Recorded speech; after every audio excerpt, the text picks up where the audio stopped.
Assalamualaikum warahmatullahi wabarakatuh. Alhamdulillah wassalatu wassalamu ala Rasulillah wa ba'du.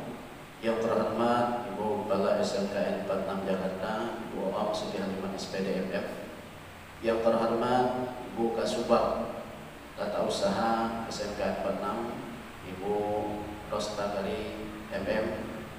Yang terhormat Bapak dan Ibu Wakil Kepala Sekolah. Yang terhormat Bapak dan Ibu Ketua Jurusan, yang terhormat segenap Bapak dan Ibu guru sekalian, dan yang saya banggakan calon siswa-siswi SMKN 46 Jakarta yang pada saat ini sedang melaksanakan kegiatan MPLS tahun 2020-2021 yang berbahagia. Puji syukur bersama-sama kita panjatkan kehadirat Allah Subhanahu wa Ta'ala. Pada pagi menjelang siang ini kita masih diberikan begitu banyak kenikmatan, di antaranya nikmat sehat dan panjang umur, sehingga kita pada pagi hari ini dapat mengikuti kegiatan MPLS tahun 2020-2021. Salawat salam taruh kita aturkan kehadiran junjungan Nabi besar kita Muhammad sallallahu alaihi wasallam. Mudah-mudahan kita semua akan mendapatkan syafaat beliau di yaumil qiyamah nanti, amin ya rabbal alamin. Para siswa atau para calon siswa SMKN 46 Jakarta yang berbahagia. Pada kesempatan ini, sebelum saya menyampaikan materi yang akan saya sampaikan pada kesempatan ini, saya akan memperkenalkan diri terlebih dahulu. Nama saya yaitu Bapak Ma'ruf. Saya bertugas di SMKN 46 Jakarta, yaitu sebagai guru pendidikan agama Islam. Selanjutnya saya akan menyampaikan materi pada kesempatan ini, yaitu tentang pendidikan berkarakter, etika, tata krama dan budi pekerti. Para siswa sekalian yang dirahmati Allah, apa tujuan pendidikan berkarakter? Tujuan pendidikan karakter adalah untuk membentuk penyempurnaan diri individu secara terus-menerus dan melatih kemampuan diri dalam demi menuju ke arah hidup yang lebih baik. Artinya adalah bahwa pendidikan yang berkarakter tujuannya adalah akan meliputi yaitu 9 pilar karakter yang menjadi nilai luhur. Yang pertama adalah yaitu karakter cinta Tuhan dan segenap ciptaannya. Jadi tujuan daripada pembelajaran atau pendidikan berkarakter yang pertama adalah bahwa siswa dapat mengenal Tuhannya dan juga segenap ciptaannya, dengan tujuan adalah siswa tersebut bisa menjadi orang yang taat beragama atau taat kepada Tuhannya. Kemudian yang kedua, tujuan daripada pendidikan berkarakter yaitu adalah kemandirian dan tanggung jawab, yaitu agar siswa-siswi menjadi orang yang mandiri dan mempunyai tanggung jawab. Kemudian yang ketiga, yaitulah kejujuran atau amanah. Jadi tujuan daripada pendidikan berkarakter inilah adalah menciptakan siswa-siswi yang amanah dan jujur. Kemudian yang keempat adalah sopan dan santun. Jadi siswa yang belajar diharapkan untuk menjadi seorang yang berakhlak karimah atau dalam karakternya itu punya sopan dan santun dalam keseharian. Kemudian yang kelima adalah dermawan, suka menolong dan gotong royong. Ini tujuan daripada karakter yang akan tumbuh dalam diri seorang siswa, tujuan pembelajaran adalah supaya menjadi orang yang dermawan, suka tolong menolong dan gotong royong. Kemudian yang keenam adalah agar siswa-siswi bisa menjadi orang yang percaya diri dan bekerja keras. Ini yang diharapkan tumbuh dalam diri pribadi dari setiap individu siswa. Kemudian yang ketujuh adalah kepemimpinan dan keadilan. Jadi semua pendidikan yang diajarkan di sekolah ini dengan harapan siswa mempunyai jiwa pemimpin yang adil.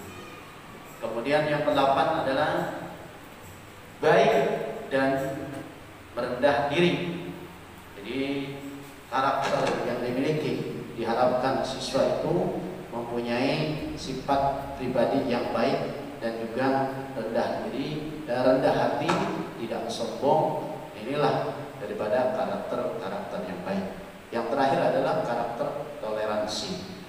Karakter toleransi ini diantaranya adalah dia atau seorang siswa bisa menjadi orang yang tidak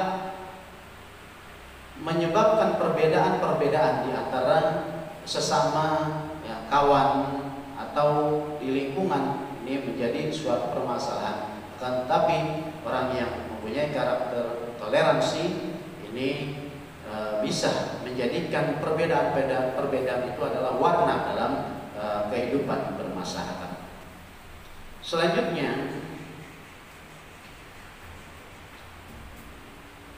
adalah tentang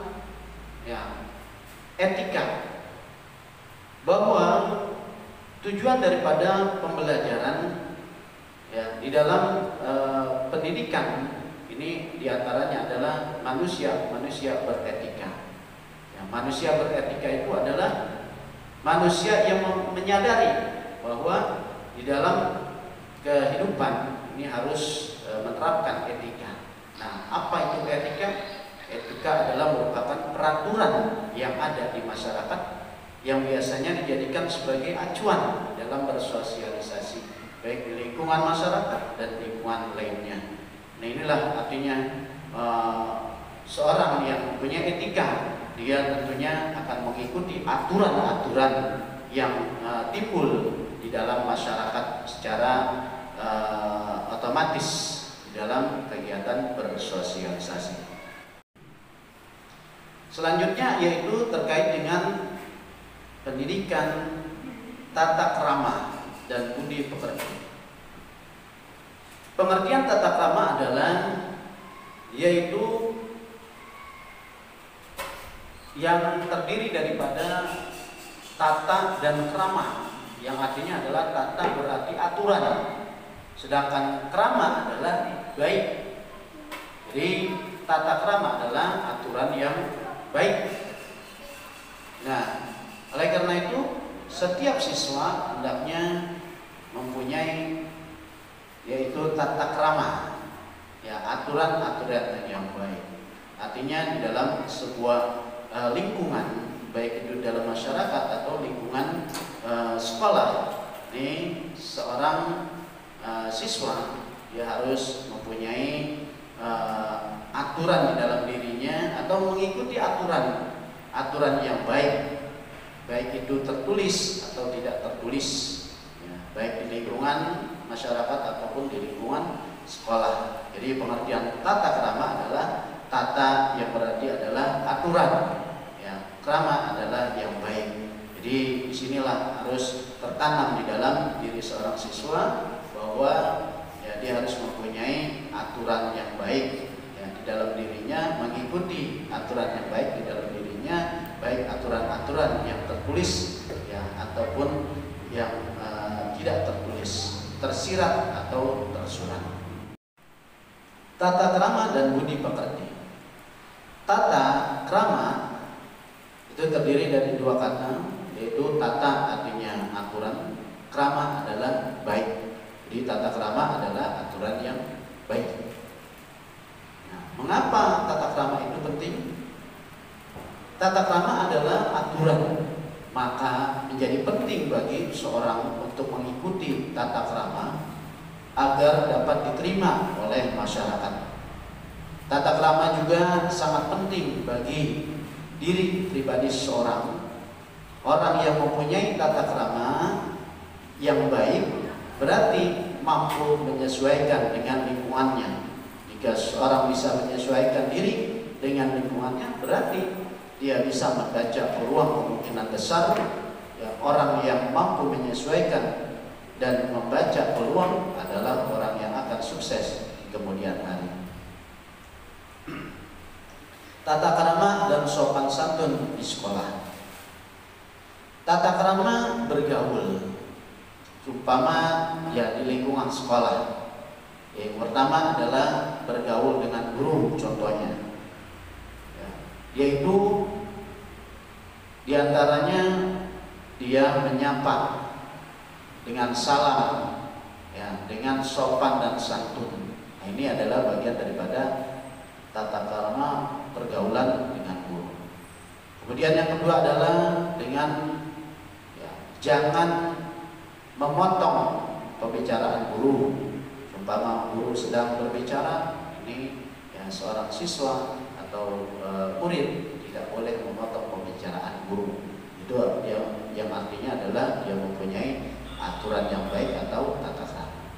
Kemudian yang ketiga, memperhatikan guru ya, saat menjelaskan pelajaran. Nah, ini harus di dalam kelas itu harus perhatikan apa yang guru sampaikan.